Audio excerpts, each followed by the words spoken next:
try and take some risks and try and play it out to the later stages. Let's find out. In the top right side to kick us off, it is going to be the blue Protoss player, Nina.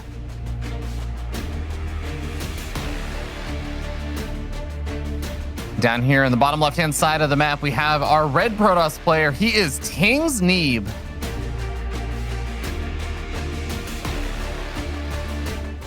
You know, to your question, I think Neeb has to play somewhat safe initially.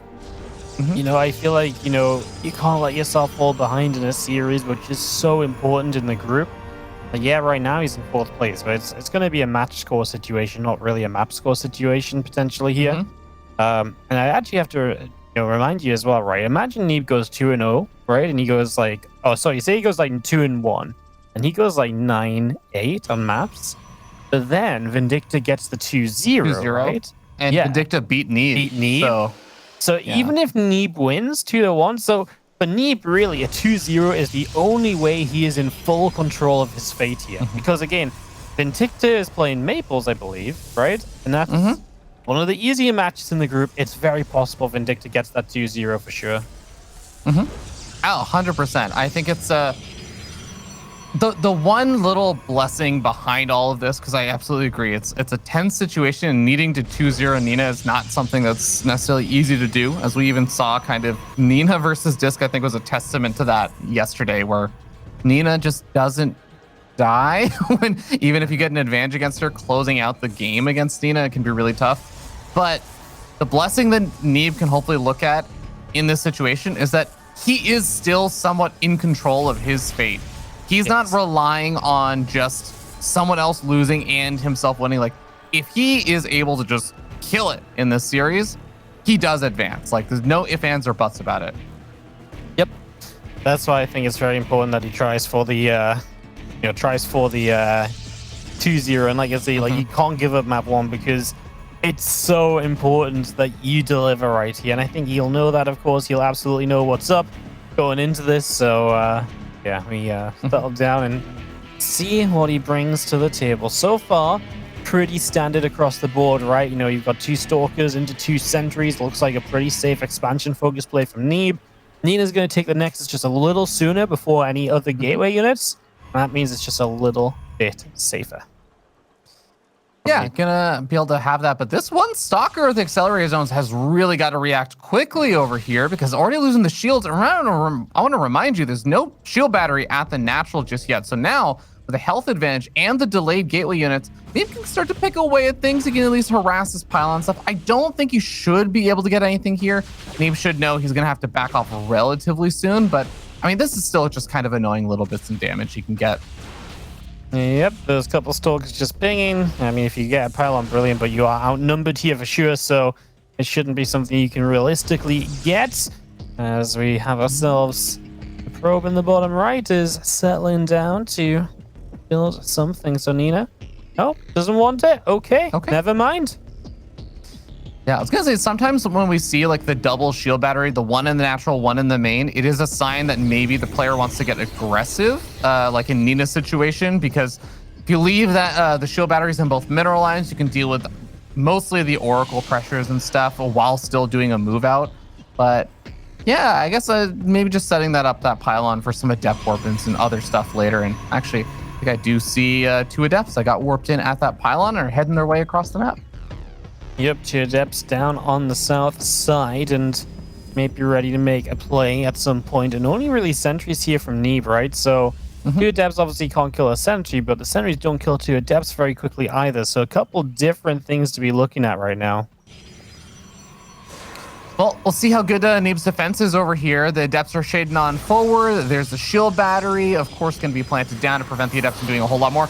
Nice force field in for these adepts, and forcing out a recall is going to actually be kind of nice. Of course, Nina being able to save the adepts is a good win, but Neeb just uses a single force field and is able to shut that down without really taking any losses whatsoever. I think, yeah.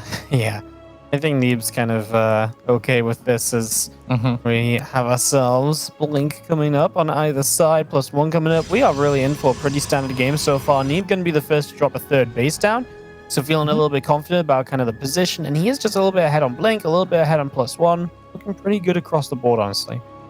Yeah, I think like you said, it's everything looking pretty solid on both sides. I love that Neeb has got this stalker moving around because I think he did sense, yeah, those adepts kind of hit in from this right-hand side. I think maybe you saw like the angle of the shade and could have said, yeah, let me be careful about this. Whoa, Nina is going to try and go after these sentries. The Guardian Shield is going to actually reduce the damage a little bit alongside that shield battery, keeping most of the sentries alive. One sentry dies, the other sentry manages to survive though. A surprisingly solid defense there from Neeb. Yep, not gonna lie, Neeb actually just microed his heart out of those sentries. Popped the Guardian Shield too, right, which is important because it takes away the one shot of the 4 adepts onto a sentry too. And then there was a sentry that like went for a little waddle away as well. It was very, very well handled by Neeb. That was some beautiful. I mean, you don't usually say sentry micro, right? But it really was. Yeah, absolutely. Kind of a funny situation. Also, Nina getting supply blocked by that pylon that got knocked out, and a pylon started only after she was supply blocked. And now, after losing, you know, some of the adepts in the center as they were trying to make their way across the map, Neeb is moving out, and I guess there's actually no major fears over here. Nina should have enough, especially with her sentries back at home to help defend. But kind of the funny timing where just before Blink is finished up here for Nina, Neeb can probably find at least a few little bits and pieces of damage here. Yeah, Neeb actually just going to blink out of there. Doesn't really want anything to do with this. And just going to be seeing... And now a few more units making their way across the map, right? So Neeb is looking to be a little aggressive. Prism is in play.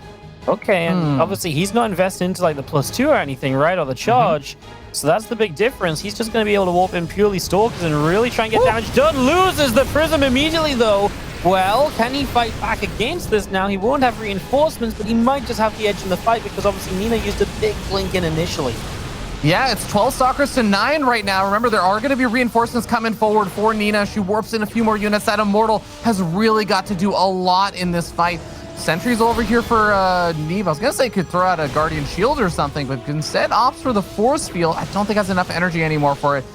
Shield battery overcharge is going to be pretty big here as well. The longer that Neeb sticks around, though, the more reinforcements Nina's going to have. Although Neeb warped him back at home, comes forward with some more stalkers. Are the Zealots going to make the difference over here on the defense for Nina, or is she going to get overwhelmed? I feel like it's really tough to say. Like right now, it looks like, yeah, she's getting overwhelmed, but surely Neeb doesn't have extra units anytime soon. But maybe it doesn't matter. The Stalkers are just in such good numbers. There are another round of Stalkers on their way, so they're going to arrive soon, just not like immediately soon. Another Prism.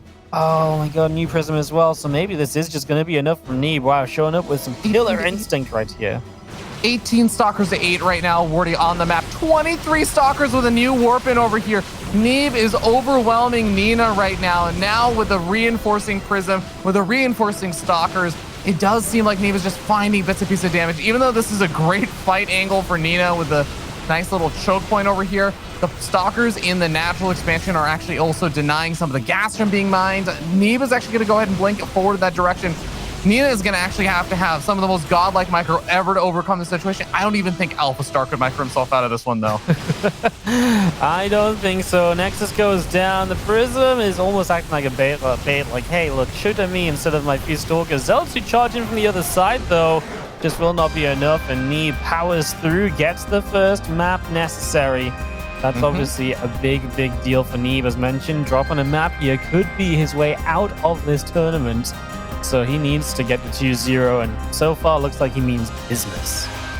Yeah, I want to highlight all the little things that went well, because some people can look at that and be like, why didn't Nina have enough there? I mean, there were a bunch of little things that Neeb did well, and also potentially you could point to some mistakes there from Nina. So first of all, we did have, of course, like the Adepts doing that aggressive shade in.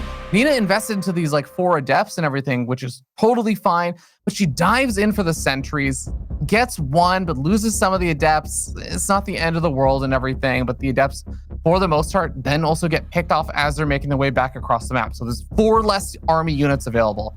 Then there's also the pylon that was proxied in the bottom right. Neeb, by finding that pylon and picking it off, Nina made a bit of a mistake in not having another pylon on the way. So she was supply blocked right as Neeb was starting to make his way forward. And Neeb, gearing up for that aggression and everything with a warp prism, it basically meant there was like this perfect perfect situation where he had Blink finished up right before Nina was actually ready for that. He had Nina coming in just off of a supply block and also had a slight army advantage because of all the adept weapons and everything. The fact that Neeb was able to just take those 3 things though and turn that into a win was incredibly surprising to me. Yeah, no, it was it really did just come out of nowhere. Like it was just like, oh, Neeb's gonna push across. It's like, oh wow, Neeb's really gonna push across. Then he lost the prism. You're like, okay.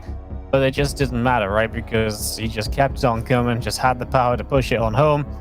Yeah, well, let's see if Nina can get a map on the board, or if Neeb is going to continue to look deadly. As, yeah, just a couple mistakes, couple things can lead to game overs in StarCraft. That's why the game is just oh so brutal to play. Yeah, absolutely. And for those who are wondering, also, there is the other match that's going to be heavily affecting the results of this situation here for Neeb, and that's going to be Vindictive series, which is actually being played over on the Alpha X stream, twitch.tv/AlphaX SC2. Vindictive's got a pretty solid double total supply lead against Maples, so it's going to be extra important. Neeb can turn this into a 2-0. But yeah, here down here in the bottom right, we do have our Ting Protoss player. It's Neeb.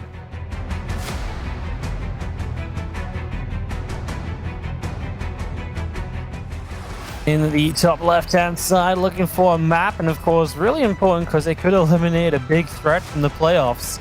If she can take it, it's Nina.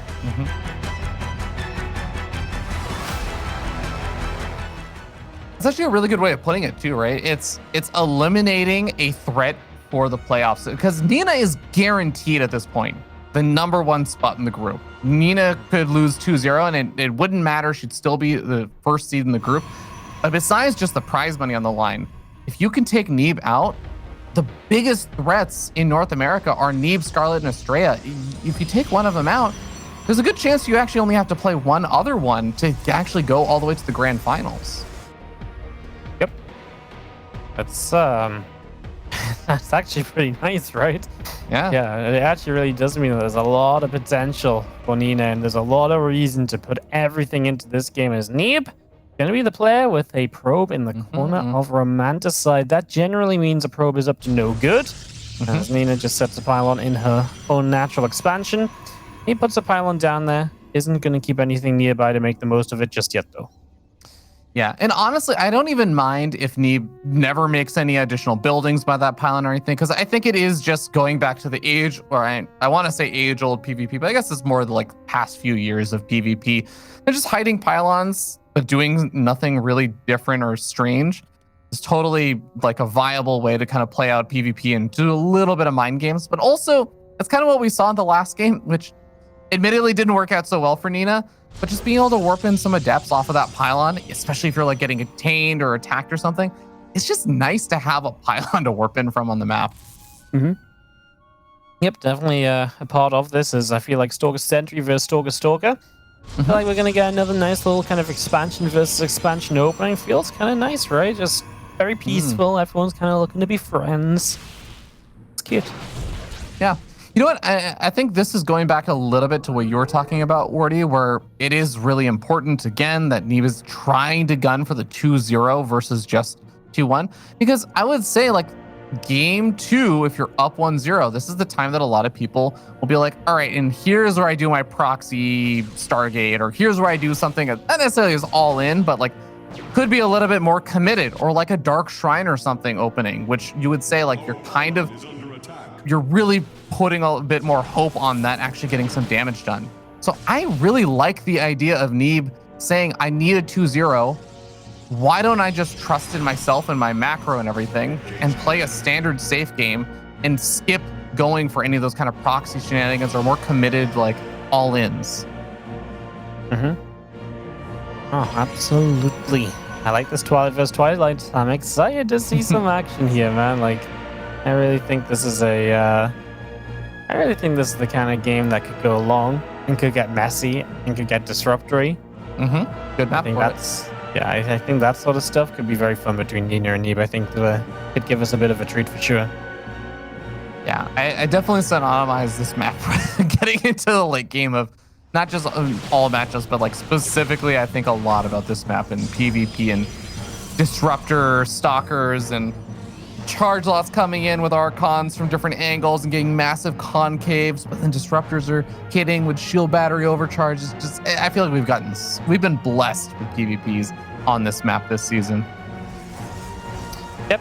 No, Amanda's side just delivers repeatedly, so I'm excited to see it. It's always fun. As we do have a hallucination, taking a couple shots. Obviously, information is key here, and once again, Neeb just feels a little faster on everything, right? Like his build is just a little bit more kind of all tied together. And okay, down 2 stalks, but up 3 sentries, faster blink, faster robo.